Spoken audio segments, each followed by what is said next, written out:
Hey, this is Kayla with Benchmark, and in today's video I will be showing you how to create a feature list in FieldGenius Android by extracting attributes from a shapefile. I have FieldGenius open, and I'm going to create a new project by clicking New Project. I'm going to call my project GIS. I will keep the rest of the project settings I already have. And at the bottom I can see Feature List. Currently it says no GS features, and if I click the drop down I can see I don't have any other options. I will close that and click Feature Files.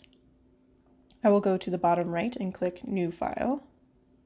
At the bottom I have the option to add or extract from SHP, which is just the file extension for a shapefile. I'm going to click Extract from Shapefile.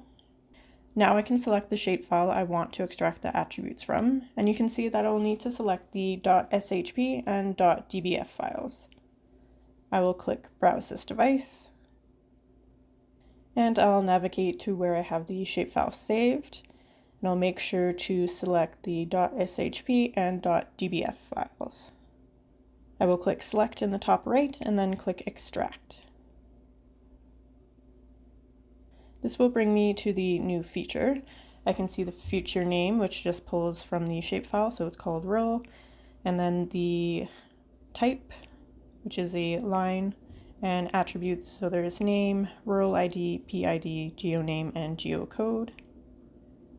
I will click Save, and I will click Save again at the top right. It will give it a default file name, but I'm going to change it to rural just to make it consistent throughout.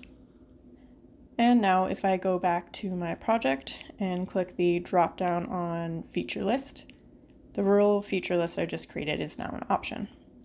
I will select that and click Create on my project, and I am ready to start serving and be able to use the new attributes when collecting points. That is everything for today's video on creating a feature list based on a shapefile in FieldGenius Android.